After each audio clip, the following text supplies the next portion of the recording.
जय श्री हरि विष्णुदेव। जय असुरराज बलि। जय असुरराज बलि। जय असुरराज बलि। जय असुरराज बलि। जय असुरराज बलि।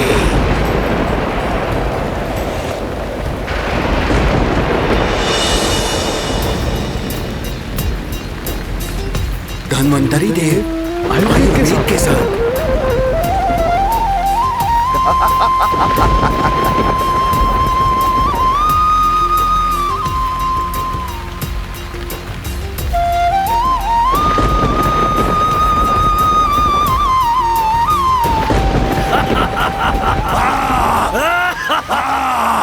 निकल आया अमृत।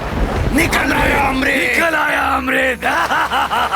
अमृत अमृत निकल आया अमृत। हम असुरों के लिए है, इसे कोई नहीं लेगा।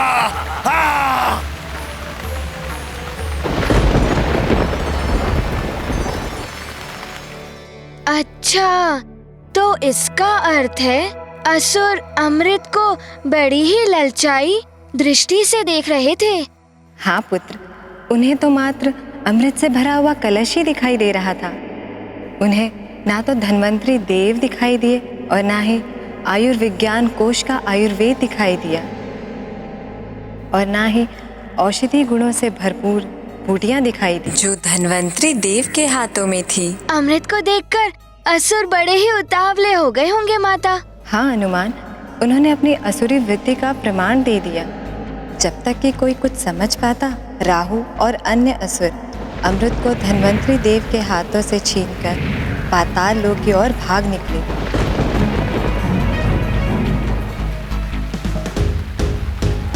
राहु!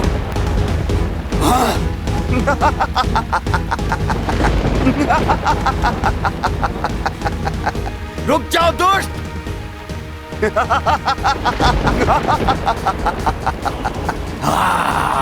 राहु कलश लिए छुपने का स्थान ढूंढ रहा था। इसी मात्र अमृत कुंभ से अमृत छलककर 4 स्थानों पर जा गिरा। हरिद्वार, प्रयाग, उज्जैनी एवं नासिक। कुंभ से गिरे उस अमृत के प्रभाव से चारों स्थान पवित्र हो उठे। जब राहु को छुपने के लिए कोई भी उचित स्थान नहीं मिला तो वो पाताल लोक जा पहुंचा। ये अमृत अब मेरा है और मुझे अमर होने से कोई नहीं रोक सकता। दैत्यराज बलि, देखा आपने, वो देवता कुछ नहीं कर पाए। उनके नेत्रों के समक्ष ही मैं ये अमृत ले आया। ये अमृत अब मेरा है, मेरा। हमारा कहो राहु। हाँ, ये अमृत अब हम सब असुरों का है। हाँ? हाँ, ये सबका है। हम सभी का है। हम सभी का है।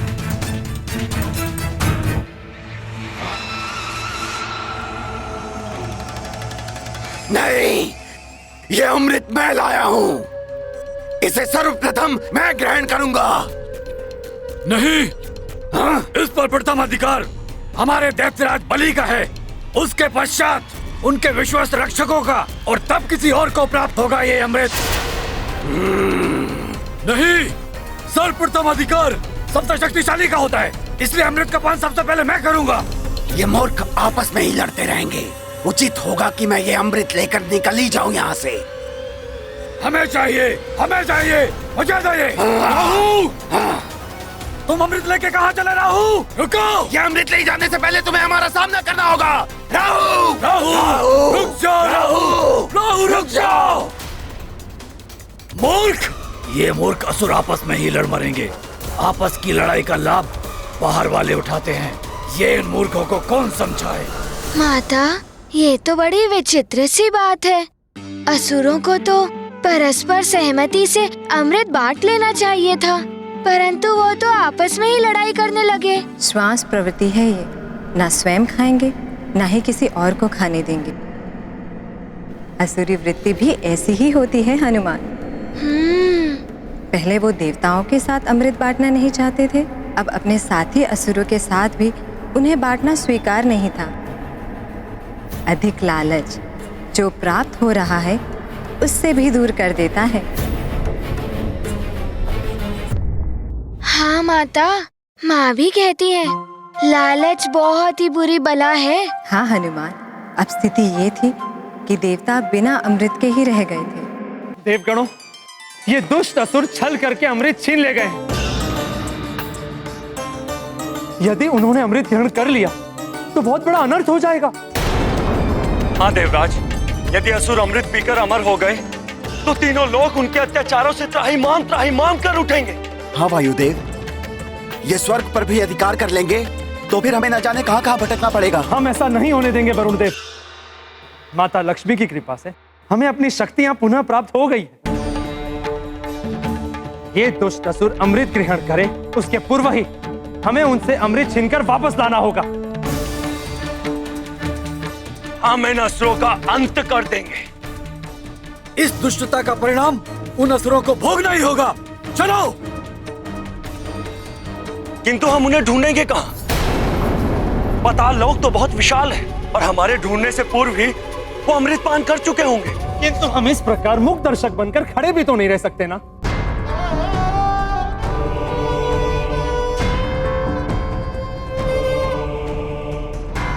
हे प्रभु, हे हरि नारायण, अब आप ही हमारी सहायता कीजिए प्रभु। जब तक इन असुरों को हम ढूंढ नहीं लेते तब तक आप ही किसी प्रकार उन्हें अमृत पान करने से रोक लीजिए। हमारी सहायता कीजिए प्रभु, हमारी सहायता कीजिए। हे प्राणवल्लभ, अमृत तो राहु ने छल से छीन लिया है। यदि असुरों ने अमृत पान कर लिया तो अनर्थ हो जाएगा प्रभु। इस अनर्थ को रोकिए स्वामी। अमृत पान के योग्य मात्र देवता है, उन्हें अमृत प्रदान कीजिए स्वामी। प्रिय, किंतु अमृत को वापस लेने के लिए असुरों को कुछ तो लालच देना ही होगा, कुछ ऐसा जिसे देखकर वो अमृत को भूलकर उसकी ओर आकर्षित हो जाएं। ऐसा क्या लालच हो सकता है? हाँ, आसुरी प्रवृत्ति वाले स्त्री सौंदर्य की ओर सर्वप्रथम आकर्षित होते हैं।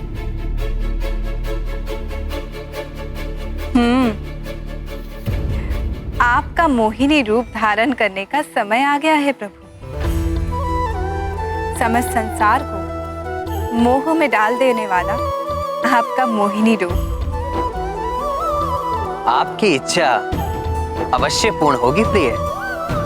वैसे भी नवविवाहित दुल्हन की इच्छा का सम्मान करना पति का कर्तव्य होता है।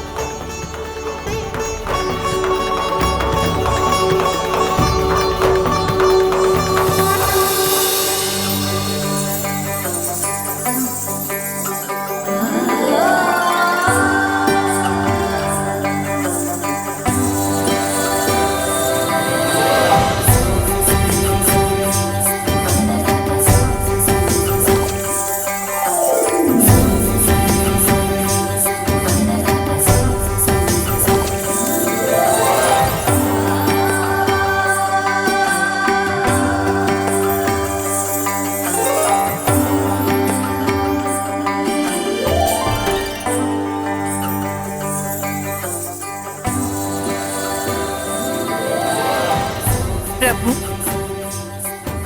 आपके इस अपूर्व सौंदर्यमय रूप को देखकर तो तपस्वी भी अपना तप छोड़ दे, योगी योग का त्याग कर दे। आपके इस मोहिनी रूप को मेरा प्रणाम स्वामी।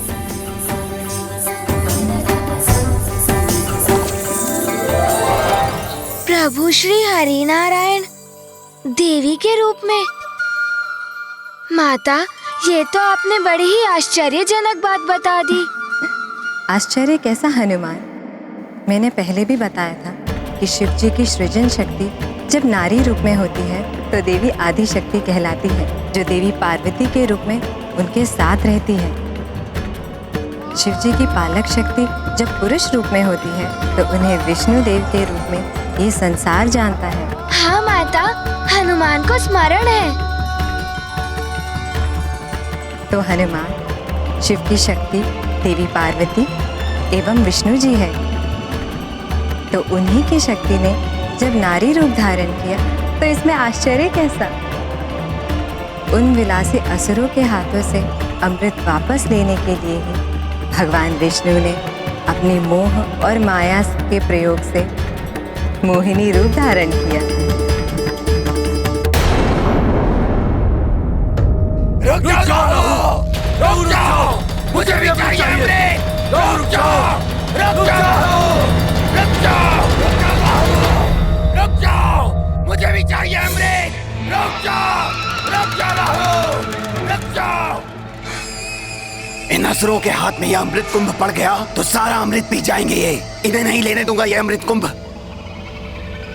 इतनी शीघ्रता से कहाँ जा रहे हैं राहु जी?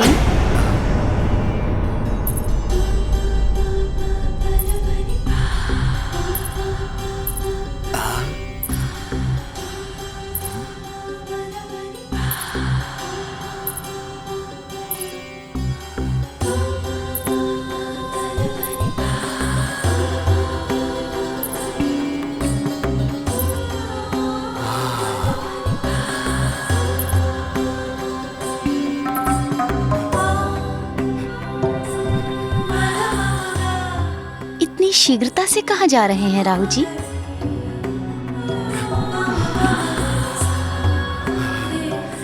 ये अपूर्व सुंदरी, कहीं ये स्वप्न तो नहीं?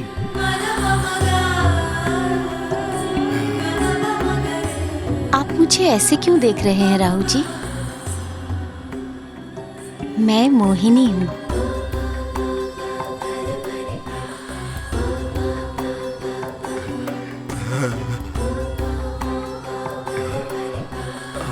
और क्या मैं आपके हाथ से ये कलश ले लूं?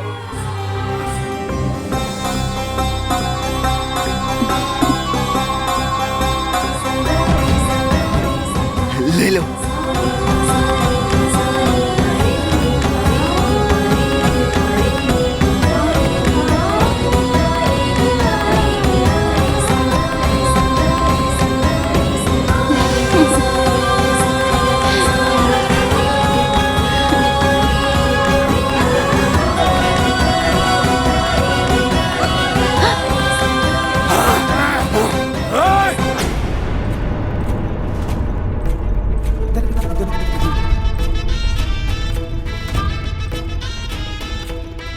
अद्भुत सौंदर्य, ऐसी सुंदरी पाताल लोक में। राहु, राहु,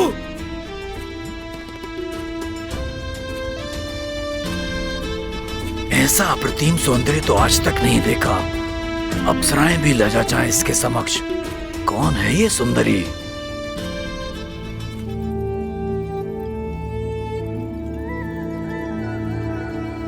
प्रणाम दैत्यराज बलि। हमें ज्ञात है कि आप सब लोग अमृत पान करना चाहते हैं, है ना? किंतु आप एक दूसरे से यूं ही लड़ते रहेंगे तो अमृत पान कब करेंगे? और यदि मैं आपकी इच्छा की पूर्ति कर दूं तो?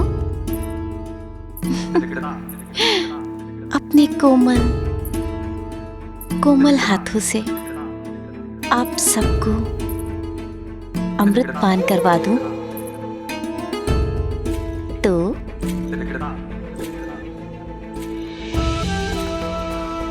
तुम जैसी सुंदरी के हाथों से अमृत पान, इससे तो अमृत पान के आनंद में असीम वृद्धि हो जाएगी। तो मेरे प्रिय असुरों, आप सब एक पंक्ति में खड़े हो जाइए। चलिए। हाँ।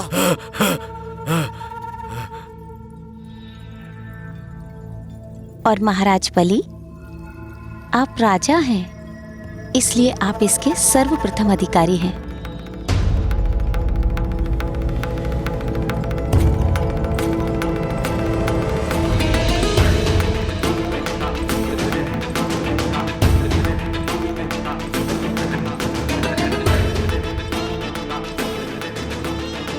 रुक जाओ देवी।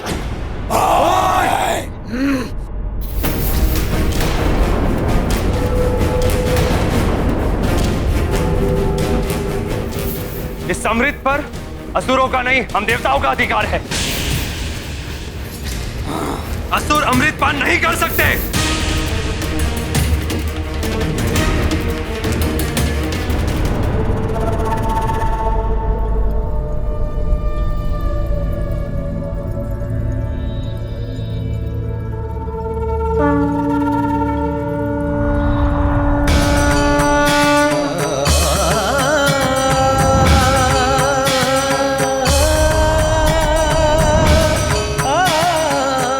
प्रभु श्री नारायण हरि इस रूप में?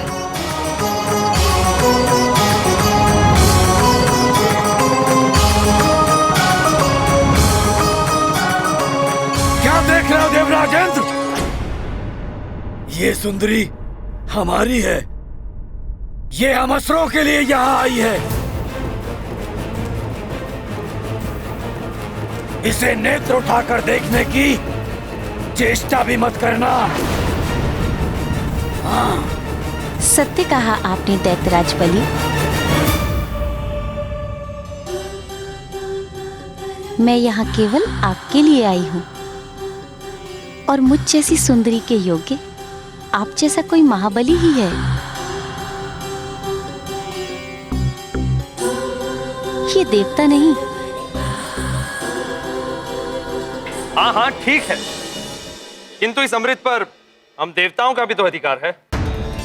ये असुर इसे छल से छीन कर लाए हैं। छल तो तुम देवताओं ने किया है। समुद्र मंथन से जो कुछ भी प्राप्त हुआ वो सब तुमने ले लिया।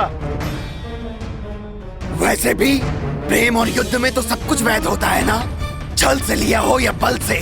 किंतु ये अमृत अब हमारा है, और वैसे भी इस देवराजेंद्र पर विश्वास नहीं कर सकते हम।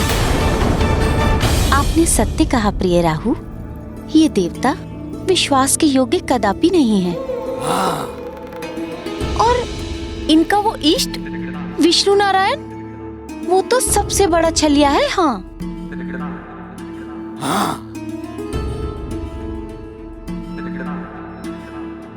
देखा तुमने? ये सुंदरी भी तुम लोगों के बारे में अच्छी तरह से जानती है। अब तो तुम्हें ज्ञात हो गया होगा ना, ये सुंदरी हमारे साथ है।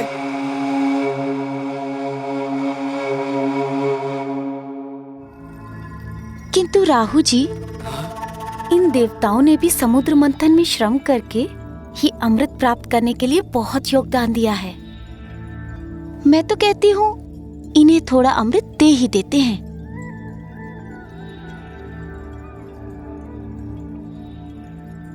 और इन देवताओं के भांति हम तो छलिया नहीं हो सकते ना। हाँ।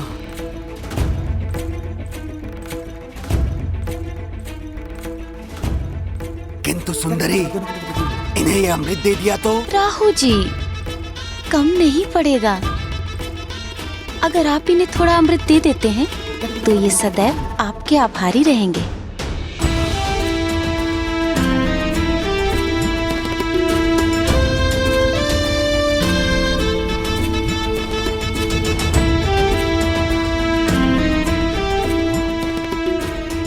तो क्या कहते हैं आप महाराज बलि?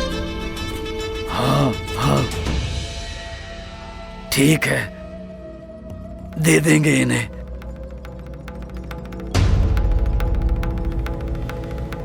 परंतु स्मरण रहे, सबसे पहले ही अमृत असुरों को प्राप्त होना चाहिए।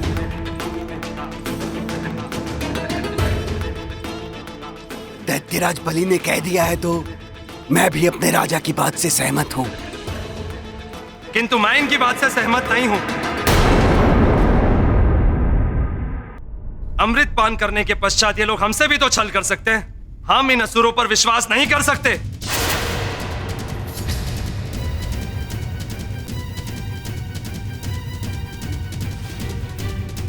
देवराज इंद्र, अमृत तो तभी बटेगा जब सर्वप्रथम हम असुर इसका पान करेंगे, अन्यथा इस अमृत का बंटवारा नहीं होगा। हम ऐसा कदापि नहीं होने देंगे। हम ऐसा नहीं होने देंगे। अमृत सब में बटेगा। हम ऐसा कदापि नहीं होने देंगे। नहीं होने देंगे हम ऐसा। नहीं होने देंगे हम ऐसा कदापि नहीं होने देंगे।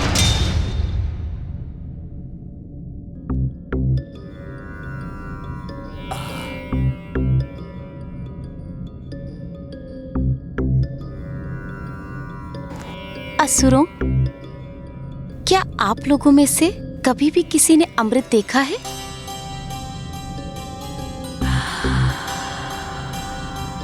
नहीं।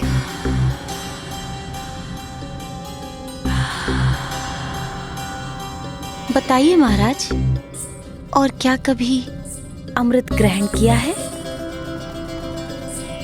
नहीं ना? आपने? और आपने?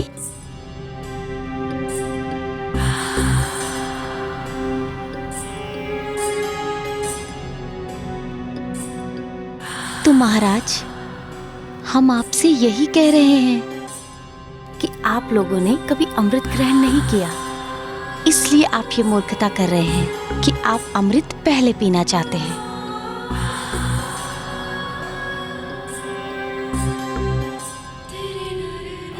कहना क्या चाहती हैं सुंदरी? मैं कुछ समझा नहीं। महाराज, हम जब भी अमृत को किसी पात्र में रखते हैं तो उसका ऊपरी हिस्सा जल के समान पतला हो जाता है और उसके नीचे तली वाले हिस्से में गाढ़ा अमृत रहता है, और वही गाढ़ा अमृत प्राणियों को अमर करता है, और ऊपरी भाग का जल के समान अमृत ज्यादा प्रभावकारी नहीं होता। अच्छा, तो ये बताओ कि तुम ये गाढ़ा अमृत हमें ही क्यों पिलाना चाहती हो? इसलिए मेरे प्रिय राहु, ताकि आप सब असुर अमर हो जाएं, ताकि आप पाताल से निकल के स्वर्ग पहुंच जाएं। इन इंद्रादि देवताओं ने सदैव ही भोग विलास पूर्वक जीवन जिया है और आप सबको पाताल में रहने के लिए विवश कर दिया।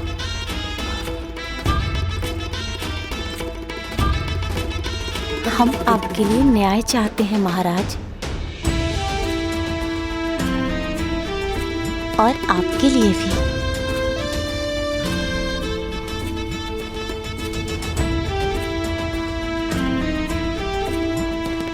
ठीक है सुंदरी। असुरो,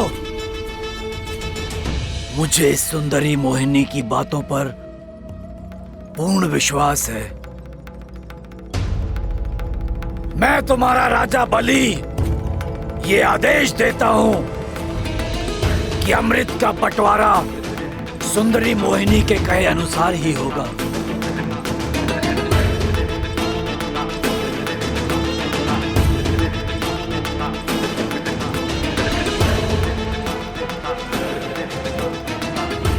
किंतु दैत्यराज, कहीं ऐसा ना हो कि ये सुंदरी सारा अमृत इन देवताओं को ही बांट दे।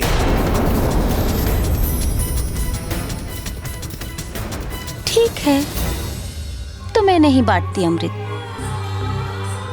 मैं तो यहाँ इसलिए आई थी ताकि अमृत जैसी दुर्लभ वस्तु को सब में एक समान बांट सकूं। कहीं आपकी छीना झपटी में अमृत व्यर्थ हो जाता तो?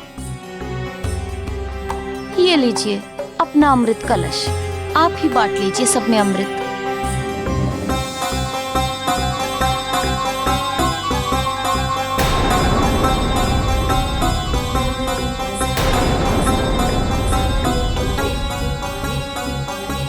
ये ले लीजिए अपना कलश महाराज। मैं चलूं?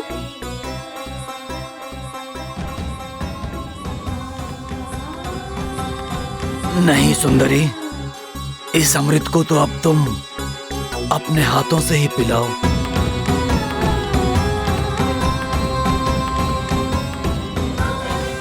हाँ, और तभी हम इसे ग्रहण करेंगे।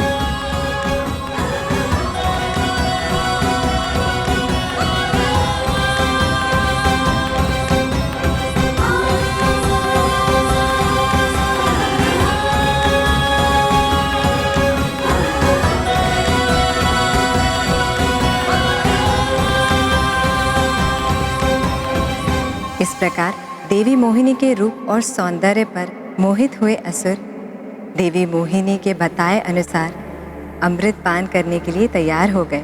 अर्थात प्रभु नारायण जी ने असुरों के छल का प्रत्युत्तर छल से ही दिया माता। हनुमान, संसार को संकट से बचाने के लिए प्रभु श्री हरि को छल का आश्रय लेना ही पड़ा। जगत कल्याण के लिए किया हुआ कार्य भले ही छल से हो या बल से सदैव ही उचित होता है हनुमान। माता, उसके पश्चात तो सारा अमृत देवताओं को ही प्राप्त हो गया होगा। नहीं पुत्र, अभी भी एक रोचक मोड़ आने वाला है कथा में। छल करना जिनका स्वभाव बन जाता है वे छल किए बिना नहीं रहते।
मोहिनी रूपा सुंदर नार, नारायण लेके अवतार। रूप से राक्षस वश में आए, अमृत कलश हरि हथियाए। कर कमलों से अमृत पान, करवाए सुर को भगवान। जग कल्याण सदा ही कर हैं, कितने दयालु देखो हरि हैं।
ये देवता नहीं है।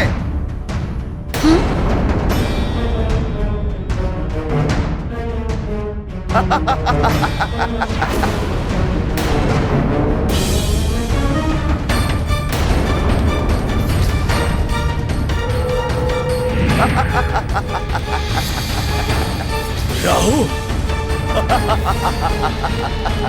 छल? छल।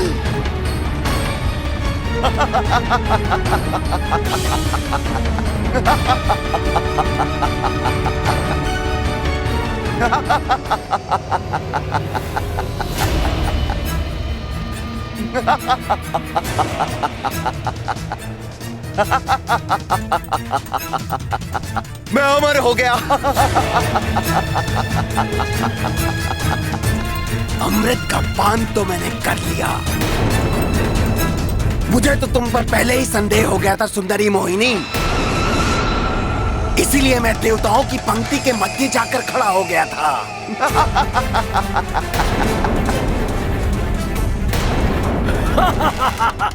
छल। अब मेरा कोई अहित नहीं कर सकता।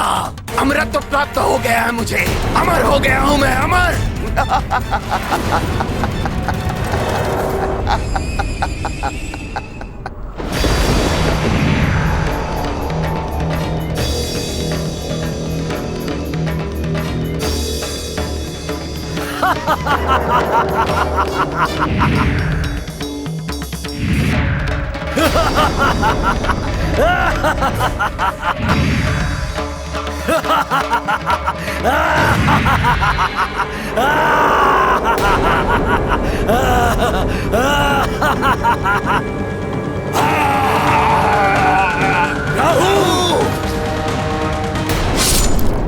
माता, शीश कट जाने से असुर राहु की मृत्यु हो गई। राहु तो प्रभु के हाथ से अमृत पी चुका था ना? राहु की मृत्यु नहीं हुई थी हनुमान।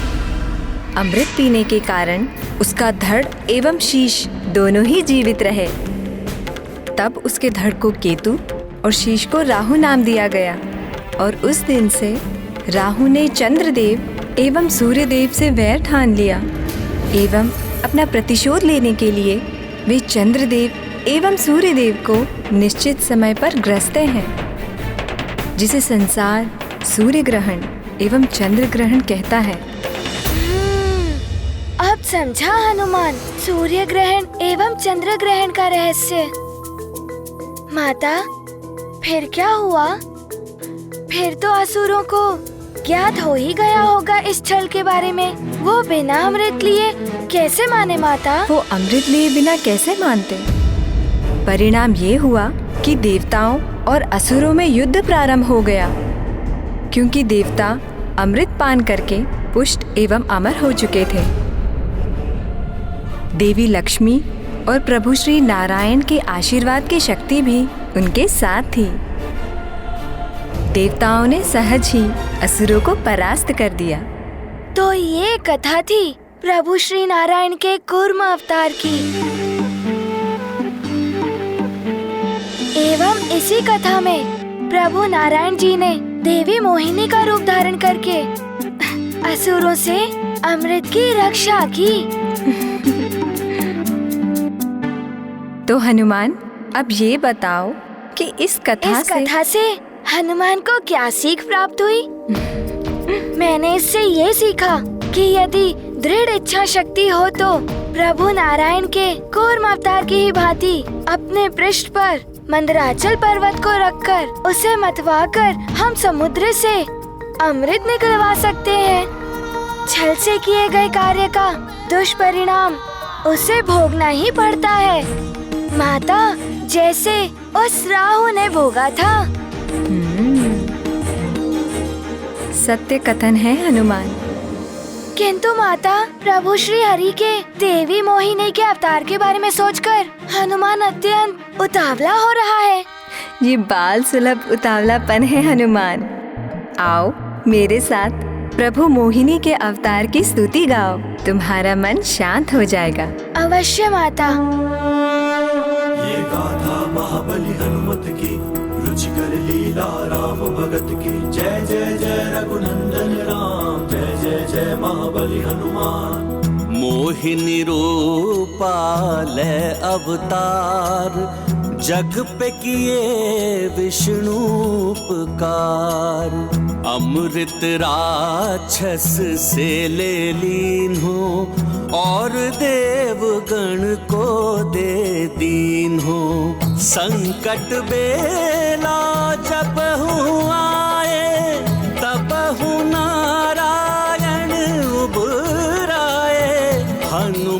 सुमिरे बारंबार, जय जय जय श्री हरि जयकार। ये गाथा महाबली हनुमत की, रुचिकर लीला राम भगत की। जय जय जय रघुनंदन राम, जय जय जय महाबली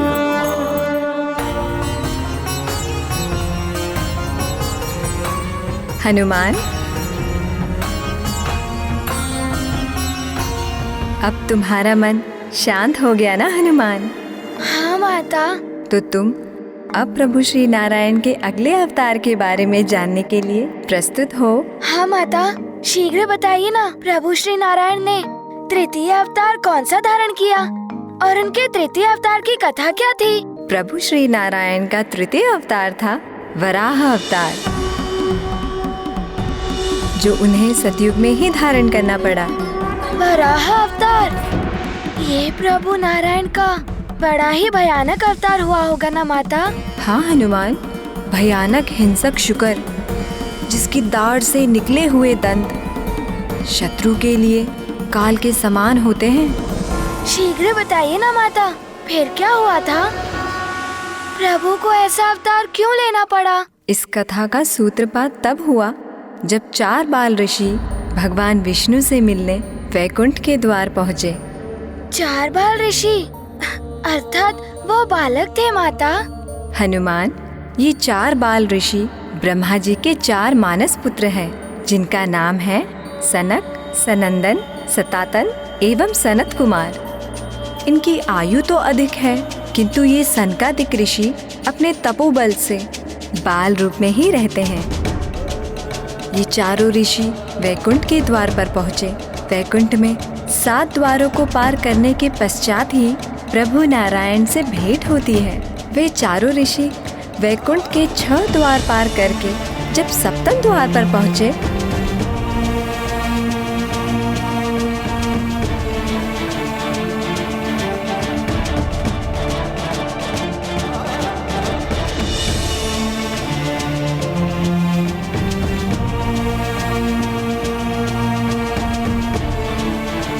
रुक जाइए बाल ऋषियों, आप बिना अनुमति के भीतर नहीं जा सकते।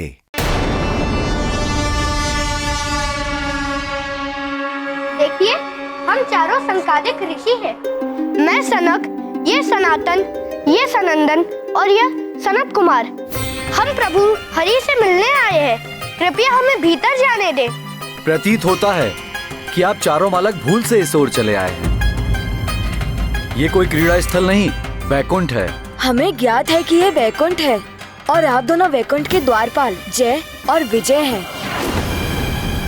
देखिए, हमें प्रभु श्री हरि के दर्शन कर लेने दीजिए।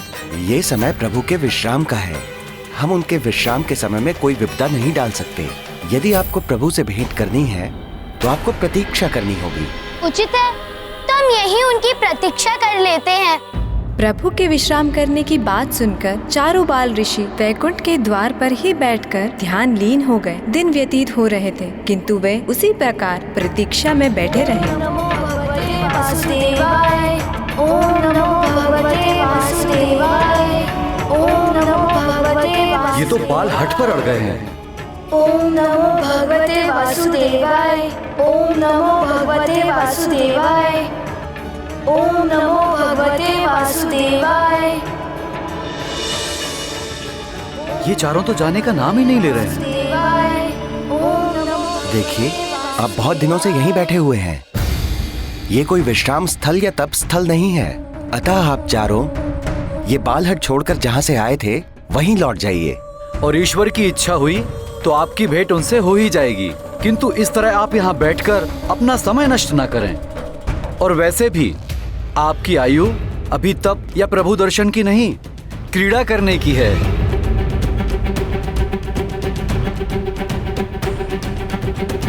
देखिए, हम बड़े मनोयोग से प्रभु दर्शन को आए हैं। हमें उनसे मात्र एक बार भेंट कर लेने दीजिए। हमारे दर्शन मात्र से उनके विश्राम में व्यवधान भी नहीं आएगा। यदि उन्हें हमारे बारे में ज्ञात होगा तो वे हमसे भेंट करने से भी मना नहीं करेंगे। और बस आप एक बार उनसे हमारे आगमन की सूचना तो दीजिए। फिर वही बाल स्वभाव की चपलता। मैंने कहा ना, आप उनसे नहीं मिल सकते। और वैसे भी बालकों के लिए उनके पास समय नहीं है। यदि आप कहें तो हम आपके लिए उत्तम भोजन की व्यवस्था कर दें। यदि वो भी कम हो तो क्रीड़ा के लिए आपको दिव्य खिलौने मंगवा कर दे दें। अपमान कर रहे हैं आप हम ऋषियों का। बस बस, बहुत हुआ ऋषि महाराज। जहाँ से आए हैं वहीं लौट जाइए। बस, बहुत कर लिया आपने हमारा अपमान।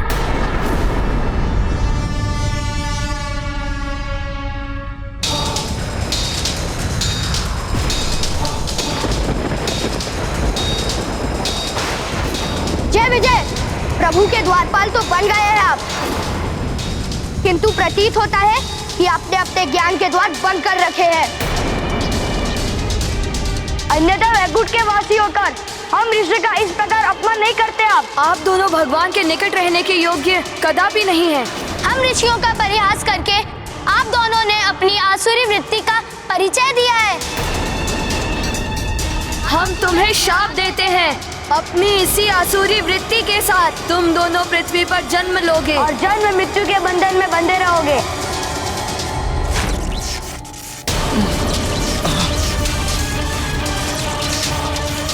ये सहसा क्या हो गया?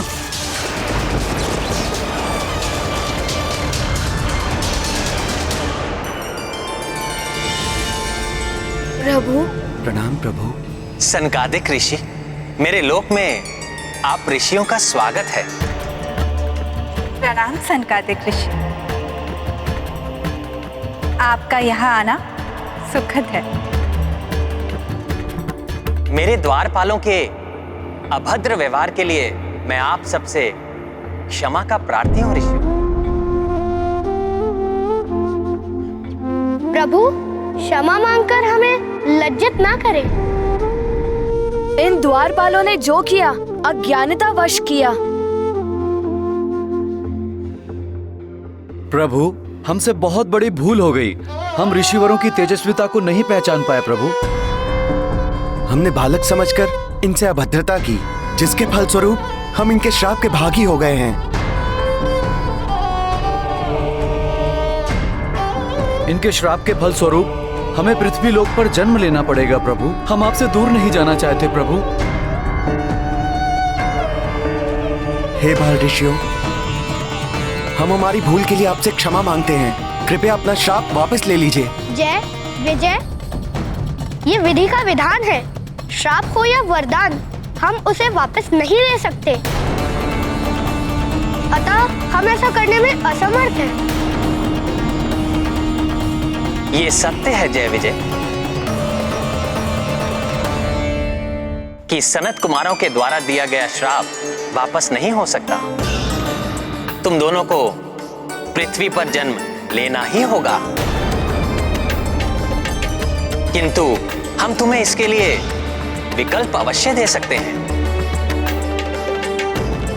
या तो तुम 7 जन्मों के लिए मेरे महाभक्त बनकर पृथ्वी पर जन्म लो, या फिर 3 जन्मों के लिए मेरे घोर शत्रु बनकर पृथ्वी पर जन्म लो। उसके पश्चात तुम वापस वैकुंठ में मेरे द्वारपाल बनकर सदा मेरे साथ रह पाओगे। किंतु अब ये तुम पर है कि तुम कौन सा विकल्प चुनते हो।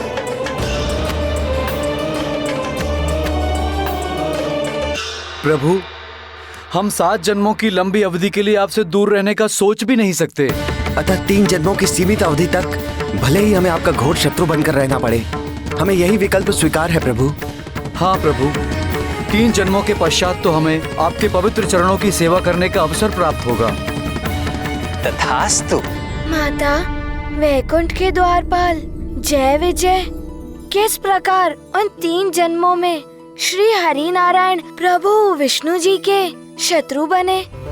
कौन थे वो प्रभु के 3 शत्रु? बताती हूँ, तुम्हारा मन शांत हो जाएगा। माता, शीघ्र बताइए ना।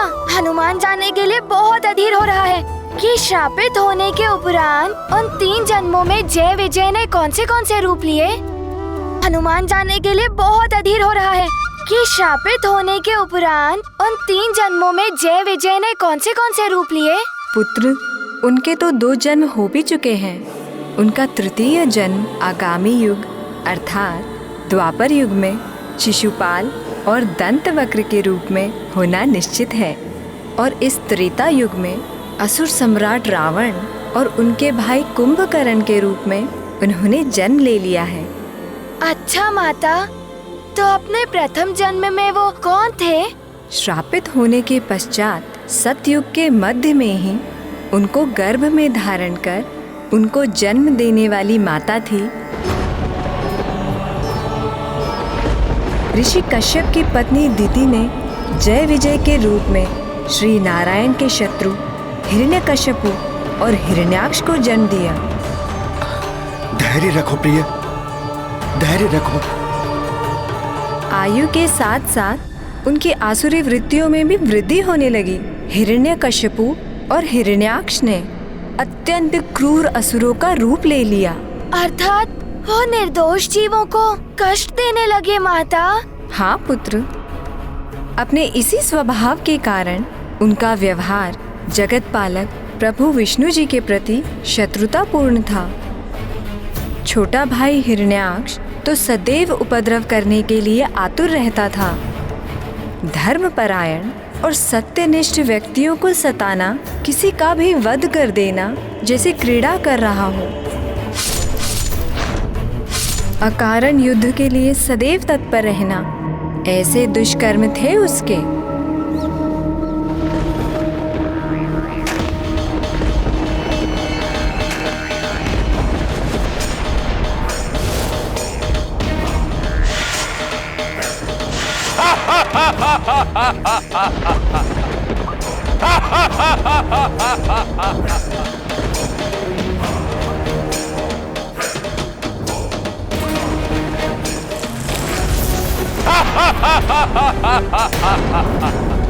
डरो मुझसे, सर्वशक्तिमान हिरण्याक्ष हूं मैं।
क्या पृथ्वी लोक पर कोई योग्य योद्धा नहीं है जो सर्वशक्तिमान हिरण्याक्ष के साथ युद्ध कर सके? परंतु एक उत्तम विचार आया है मेरी बुद्धि में कि इंद्रदेव से युद्ध करके उनकी शक्ति की परीक्षा लूं मैं।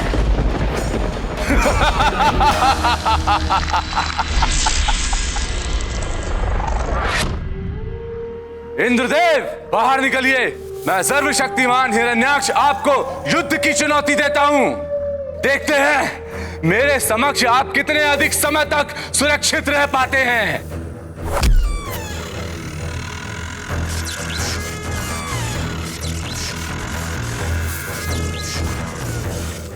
उद्दंड असुर, पहुंचकर देवराज इंद्र को चुनौती देने का दुस्साहस कैसे किया तुमने? चुनौती तो प्रारंभ मात्र है इंद्रदेव। मैं अपनी शक्ति से आपको धूल दूसरित कर दूंगा। यदि आप में शक्ति और साहस है तो युद्ध करिए मुझसे। सर्वशक्तिमान हिरण्याक्ष के समक्ष कुछ अवधि तक को टिक कर दिखाइए।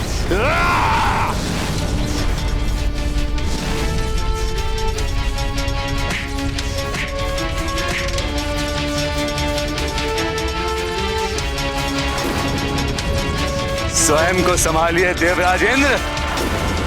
युद्ध कौशल और बल में इससे कहीं अधिक श्रेष्ठता की अपेक्षा की थी इस सर्वशक्तिमान हिरण्याक्ष ने।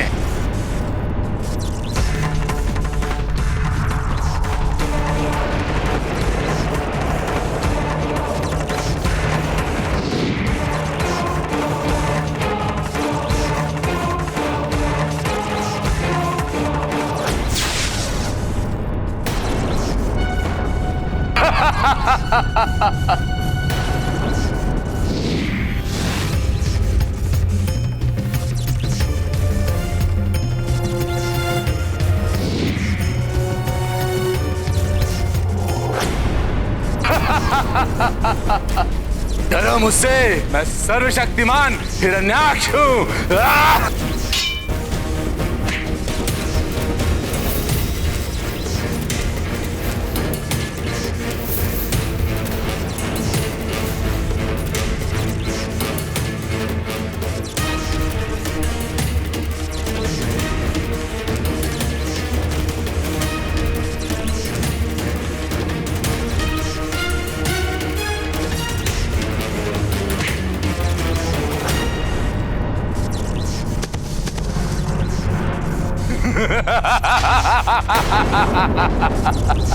पराजय स्वीकार करते हैं इंद्रदेव या प्राणघाती प्रहार करूं आप पर?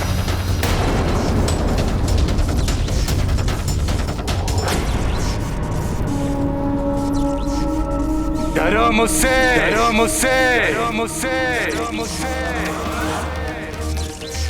सर्वशक्तिमान, सर्वशक्तिमान, शक्तिमान, शक्तिमान, हिरण्याक्ष हूं मैं, हूं मैं।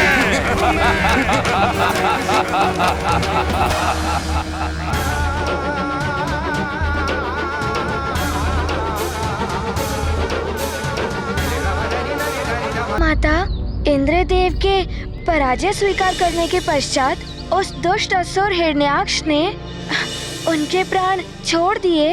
हाँ पुत्र, परंतु ऐसा करने के लिए उसने सभी देवताओं को स्वर्ग का त्याग कर उसे रिक्त करने को कहा। देवताओं की स्वीकृति के बाद ही उसने देवराज इंद्र को छोड़ा। माता, फिर सारे देवता स्वर्गलोक छोड़कर कहाँ गए? वरुण लोक। उनकी पराजय के पश्चात वरुण देव ने देवराज इंद्र और सभी अन्य देवताओं को वरुण लोक में आश्रय लेने का आमंत्रण दिया, पर इससे हिरण्याक्ष की क्रोध की ज्वाला वरुण देव पर केंद्रित हो गई। वो बलपूर्वक वरुण लोक के भीतर प्रवेश कर गया।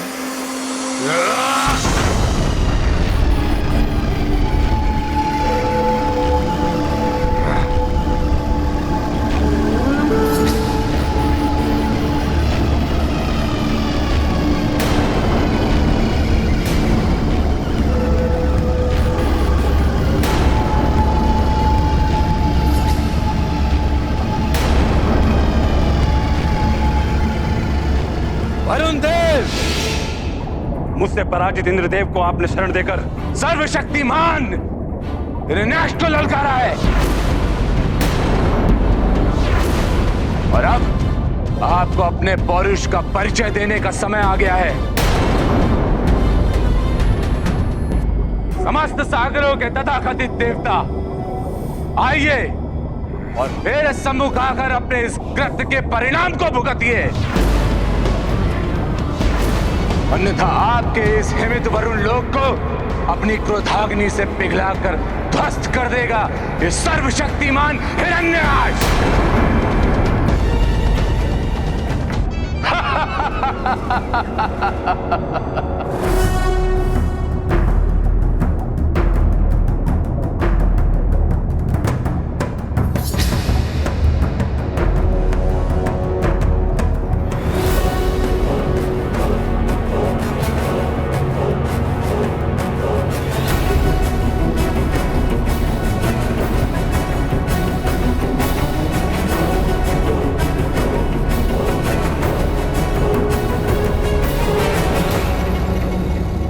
देवराज इंद्र को पराजित कर तुमने हम सभी देवताओं पर विजय प्राप्त कर ली है। इसलिए तुम्हारा मुझसे युद्ध करने का कोई लाभ नहीं होगा हिरण्याक्ष। अर्थात पराजय स्वीकार करते हैं आप?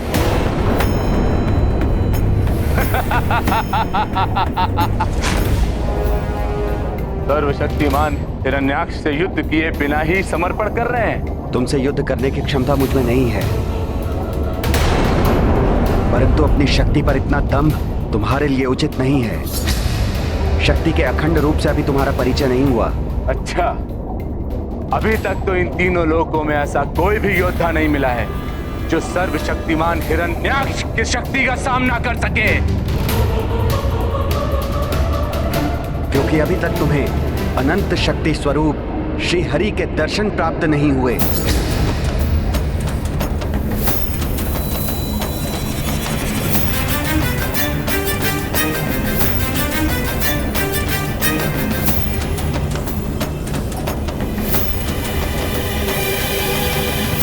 क्या हुआ?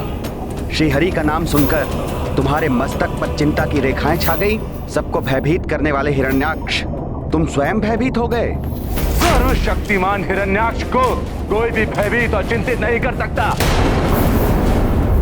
मैं अभी आपके श्री हरि को युद्ध के लिए चुनौती देता हूं। कौन है वो शक्तिशाली योद्धा और कहां मिलेंगे वो? अवश्य, तुम्हारे काल के रूप में वो शीघ्र ही तुम्हें प्रत्यक्ष दर्शन देंगे। तीनों लोकों में दुष्कर्म कर तुमने अपने पापों का बोझ बढ़ा लिया है। भूदेवी तुम्हारे अत्याचारों से त्रस्त है। तुम जैसे पापी के कारण श्री हरि प्रभु नारायण भूदेवी को संतप्त नहीं रहने देंगे। मेरी चिंता मत करिए वरुण देव, मैं शीघ्र ही आपके श्री हरि को सुनकर इंद्रदेव और आपके समान उन्हें भी पराजय स्वीकार करने के लिए बाध्य कर दूंगा।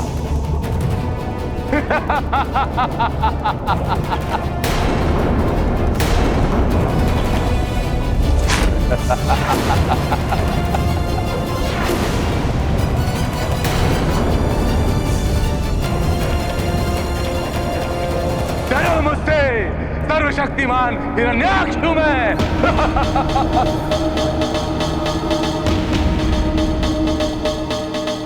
माता, क्या हिरण्याक्ष को प्रभु विष्णु जी का कुछ भी स्मरण नहीं रहा? मेरा अर्थ है वो पूर्व जीवन में बैकुंठ निवास के द्वारपाल थे। उन्हें सदा प्रभु विष्णु जी का सानिध्य प्राप्त था। नहीं पुत्र, जन्म प्राप्त कर जीवलोक में आते ही पूर्व जीवन की समस्त स्मृतियां मिट जाती हैं। साथ रह जाते हैं मात्र उस जीवात्मा के अच्छे और बुरे कर्म, जिसका प्रभाव उसके वर्तमान जीवन पर होता है। हिरण्याक्ष का यह जीवन उसके पूर्व जन्म की भूल का दंड था और इस जीवन में भी पाप कर्म कर उसका जीवन अपने विनाश की ओर अग्रसर था। तो उसने प्रभु श्री हरि से मिलने के लिए क्या किया माता? प्रभु श्री विष्णु जी से मिलकर उनसे युद्ध करने के लिए आतुर हिरण्याक्ष ने पृथ्वी के जीवों पर अत्याचार बढ़ा दिए। उन्हें भिन्न भिन्न प्रकार से प्रताड़ित करने लगा।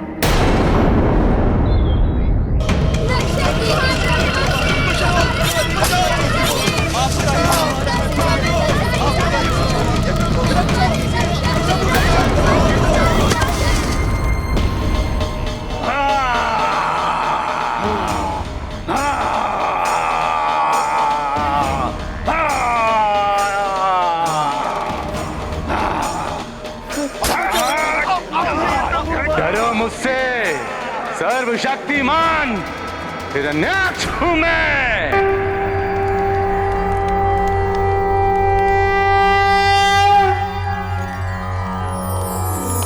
ओम सहनाववतु सहनौ भुनक्तु सह वीर्यं करवावहे तेजस्विनावधीतम् अस्तु मा विद्विषावहे। सर्वशक्तिमान हिरण्याक्ष हूं मैं।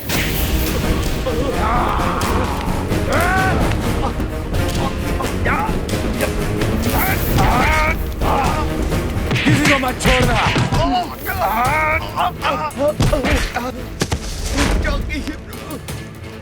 हे श्री हरि हमारी रक्षा कीजिए।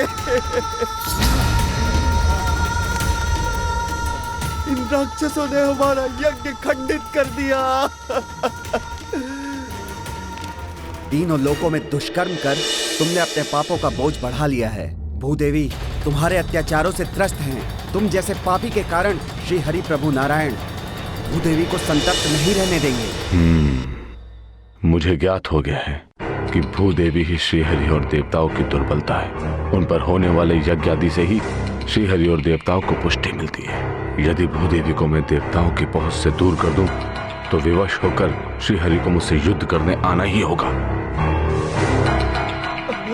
सुनो, सब सुनो। मैं भूदेवी को ब्रह्मांडी सागर की अतल गहराई में लेकर जाऊंगा, अंतरिक्ष के अनंत अंधकार के दलदल में धकेल दूंगा। फिर कोई कितने भी यत्न करे उन्हें ढूंढ नहीं पाएगा। फिर देखते हैं कि तुम्हारे श्री हरि भूदेवी की कैसे रक्षा कर पाते हैं।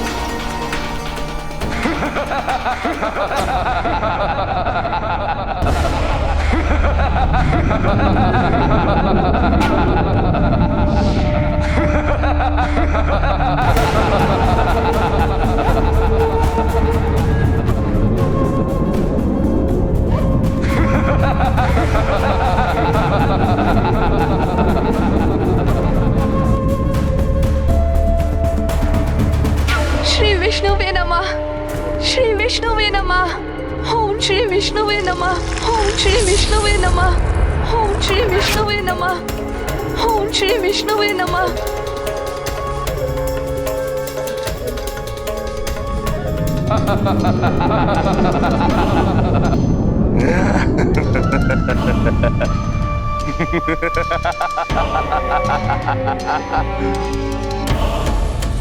भूदेवी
जाओ सदा के लिए अंधकार में।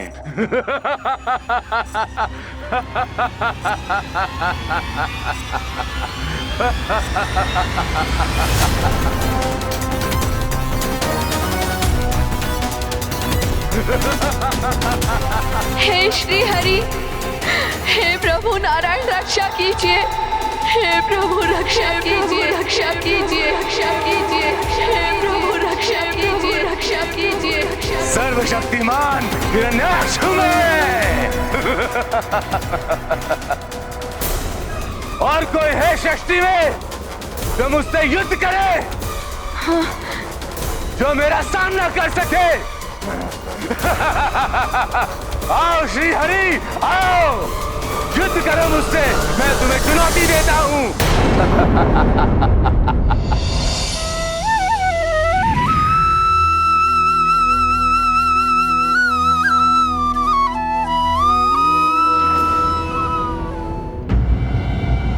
सर्वनाश हो रहा है। रक्षा कीजिए प्रभु, आपका ही रक्षा कीजिए, हमारा रक्षा कीजिए प्रभु, हमें प्राण दान दीजिए प्रभु, हमारी रक्षा कीजिए, हमें प्राण दान दीजिए। माता, परंतु इतने समय तक जगत के समस्त जीवों को आतंकित करने वाले ऐसे कुटिल पापी हिरण्याक्ष को दंडित करने के लिए प्रभु इतना विलंब क्यों कर रहे थे? प्रभु विष्णु जी दया स्वरूप है पुत्र। वे पापियों को अपने पापों का प्रायश्चित करने का अवसर प्रदान करते हैं। परंतु जब किसी के पापों का घड़ा भर जाए तब प्रभु विष्णु स्वयं पधारकर उसका संहार कर पृथ्वी को उसके आतंक से मुक्त कराते हैं। हनुमान समझ गया माता। पापी को भी क्षमा प्रार्थना तभी प्रदान हो सकती है जब वो सत्य हृदय से प्रायश्चित करे। परंतु हिरण्याक्ष तो अहंकार में अपना विवेक खोकर पाप पर पाप किए जा रहा था माता। उसका संहार होना तो आवश्यक था। तब प्रभु नारायण ने अवश्य वराह अवतार लिया होगा। हाँ पुत्र, हिरण्याक्ष ने भूदेवी को अंतरिक्ष में व्याप्त अंधकार के दलदल में धकेलकर घोर पाप किया था। भूदेवी को असहनीय कष्ट पहुंचाया था। जब भूदेवी ने अपने दुखों और कष्टों के निवारण के लिए स्वयं प्रभु विष्णु जी की प्रार्थना प्रारंभ की तो असीम वेदना से भरी उनकी पुकार समस्त ब्रह्मांड में गूंज उठी। हे प्रभु, शीघ्र दर्शन देकर मेरी रक्षा कीजिए। मुझ पर और मेरे भीतर संचित जीवन पर घोर संकट छाया है। अब आप ही मेरी रक्षा कर सकते हैं प्रभु, अन्यथा मैं अपने भीतर निहित जीवन की रक्षा करने में असमर्थ हो जाऊंगी। प्रभु, प्रभु रक्षा कीजिए।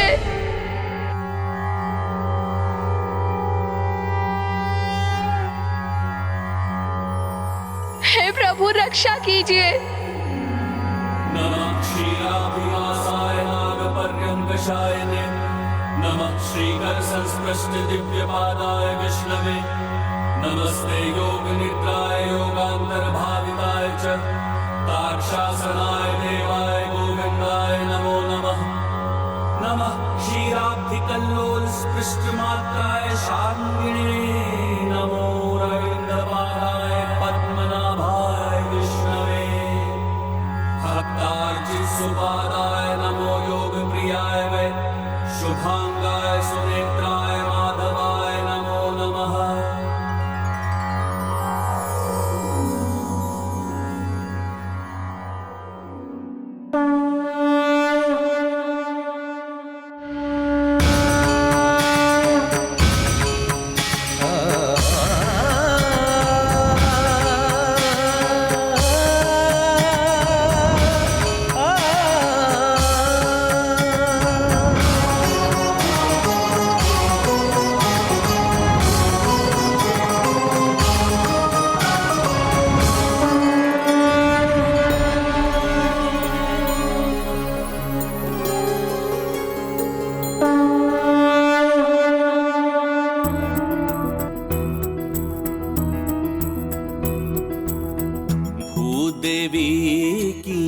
करुण पुकार, प्रभु वराह काले अवतार, दुष्ट हिरण्याक्षा के काल, भय श्री नारायण जगपाल।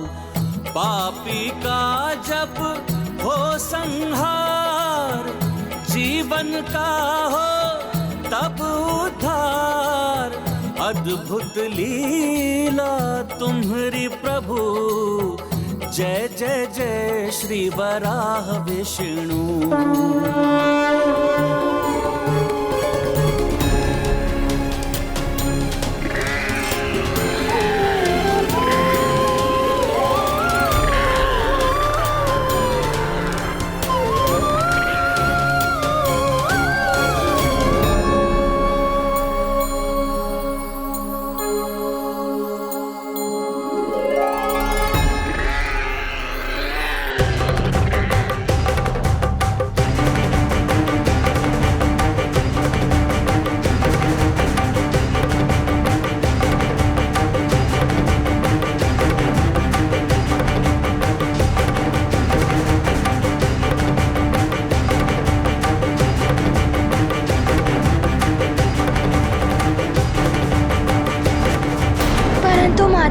प्रभु विष्णु जी ने वराह रूप में ही अवतार क्यों लिया? और वो उस ब्रह्मांडीय सागर में भीषण अंधकार व्याप्त होने के कारण जिसमें कुछ भी दिखाई नहीं देता। भूदेवी माता को ढूंढना कैसे संभव करेंगे? पुत्र हनुमान, प्रभु विष्णु जी की लीला अकारण नहीं होती। सघन कीचड़ में विचरण करने वाला वराह दृष्टि का नहीं, अपितु गंध का अनुभव करने की अपनी असीम क्षमता से वे जीवन में अपना मार्ग प्रशस्त करते हैं। इसीलिए प्रभु विष्णु देव ने भूदेवी को ढूंढने के लिए वराह रूप धारण किया और उनकी सुगंध का पीछा करते हुए वे ब्रह्मांड के अनंत अंधकार के दलदल में प्रविष्ट हुए।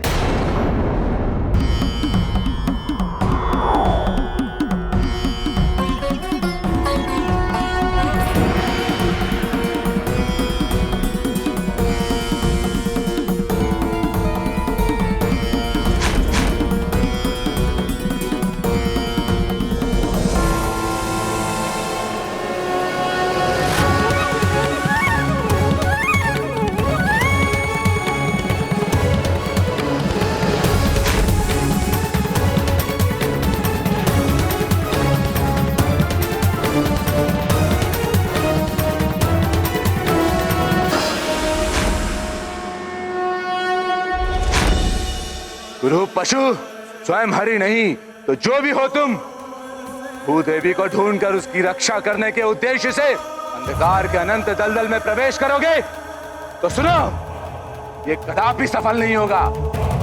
अंधकार में लुप्त होकर उसी में विलीन हो जाओगे।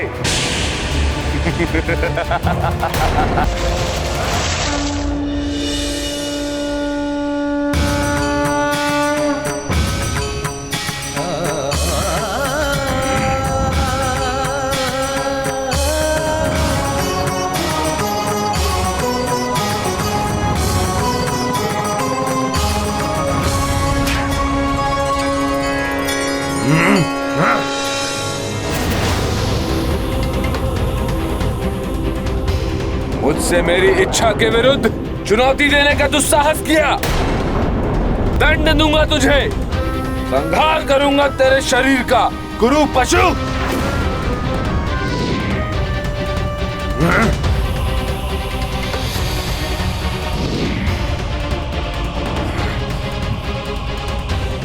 छली छद्मी गुरु पशु, अपने बल से भूदेवी को पराजित कर अपने वश में किया है मैंने उसे।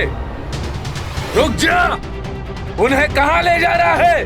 अन्यथा अपने प्रचंड खड़क से तीव्र आघात करके खंड खंड कर दूंगा तेरे शरीर को।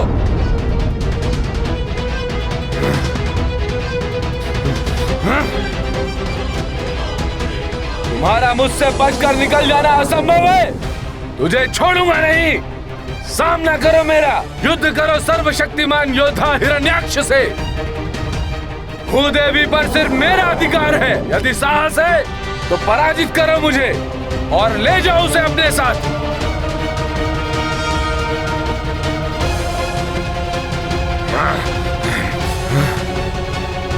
रुक जाओ, कायरों की तरह पलायन कहाँ कर रहे हो? लौटाओ मुझे मेरी भूदेवी। माता, प्रभु विष्णु जी ने अपना इतना अपमान क्यों सहा? उस दुष्ट हिरण्याक्ष की चुनौती स्वीकार कर उसे उचित उत्तर क्यों नहीं दिया? उन्होंने वही किया जो उनका कर्तव्य था पुत्र। सर्वप्रथम पीड़ित की सहायता कर उसकी पीड़ा को दूर करना हमारा कर्तव्य होता है। उसके उपरांत ही पीड़ा देने वाले को दंडित किया जाता है। अर्थात प्रभु का प्रथम उद्देश्य था माता भूदेवी की रक्षा करना। उसके पश्चात वो दुराचारी हिरण्याक्ष को दंडित करने वाले थे। सृष्टि एवं उसमें समाहित सभी जीवों की रक्षा के लिए भूदेवी को सौर मंडल में उनके उचित स्थान पर पुनः स्थापित करना अत्यंत महत्वपूर्ण था पुत्र। इसीलिए जगत के पालनहार प्रभु विष्णु जी ने यथाशीघ्र यह कार्य पूर्ण किया। भूदेवी जीवन की रक्षा करते आए सदा रमेशा, हिरण्याक्षा दंडित करने, रूप वराह का विष्णु धरे। अजर अमर है जीवन द्योतक, हनुमत श्री अग्रानत मस्तक। हरिहर काज करें जीवन हित, कपि सहाय करवे संकल्पित।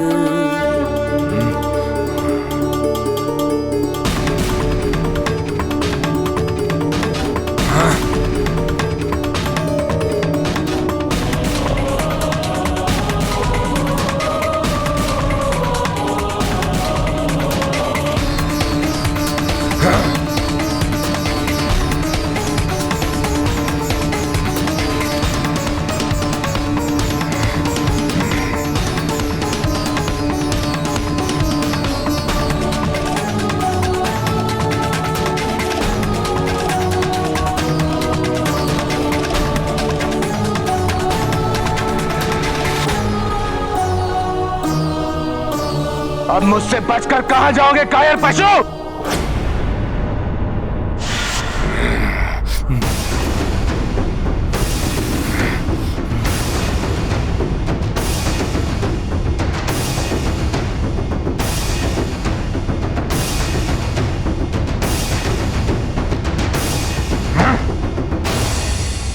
ऐसा प्रतीत हो रहा है कि तुम मुझसे युद्ध करने के लिए अत्यंत आतुर हो। कायर और कुरूप पुकार, तुमने जिसका अनेकों बार अपमान किया, आज वो तुम्हारे सम्मुख है।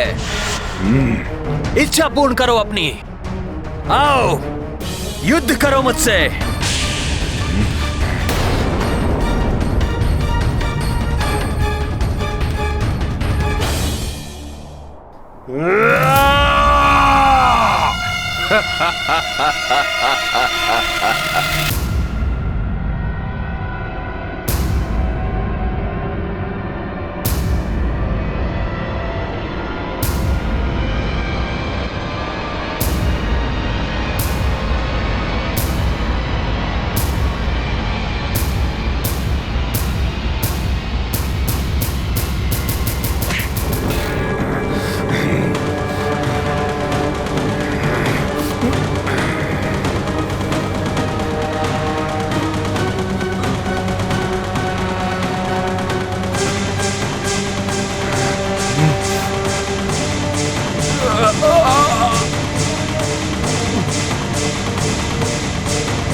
ये ले मेरा प्रहार।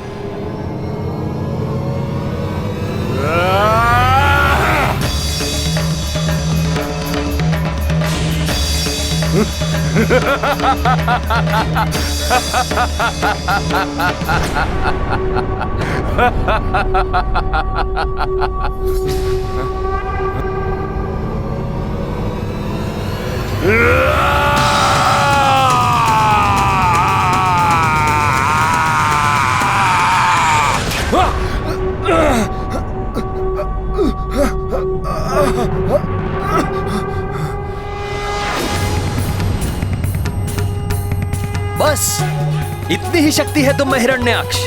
इसी शक्ति का दंभपूर्ण प्रदर्शन कर तुम समस्त जीवन स्वयं को सर्वशक्तिमान होने का ढिंढोरा पीटते रहे।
विष्णु अवतारा दुष्ट हिरण्याक्षा संहारा दृष्टि दया भक्तन पे रखी है दुष्टन लाए काल बनी है पापी का वध करके प्रभु भय चतुर्भुज पुनः विष्णु कभी इस रूप पे मुग्धाए भक्ति भाव से भर आए।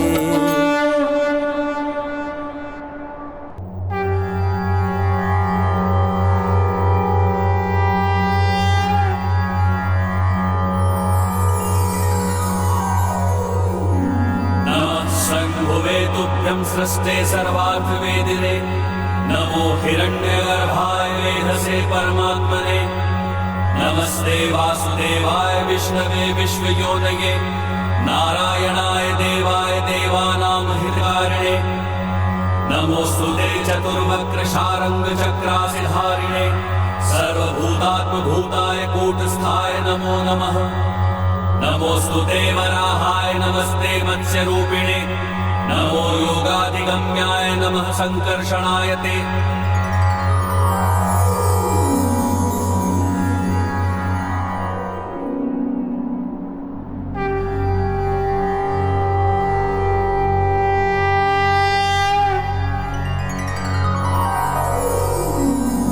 नमोस्तुते वराहाय नमस्ते मत्स्यरूपिणे नमो योगाधिगम्याय नमः संकर्षणाय ते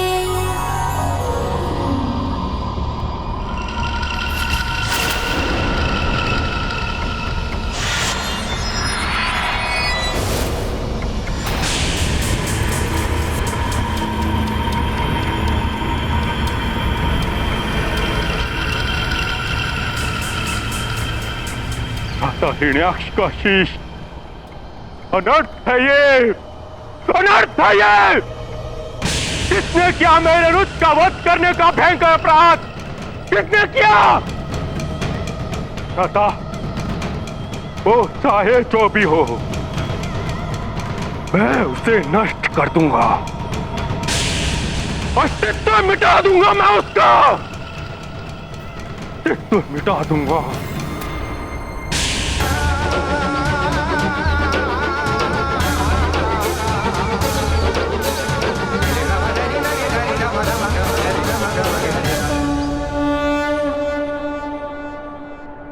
बुरे कर्मों का परिणाम सदैव बुरा ही होता है।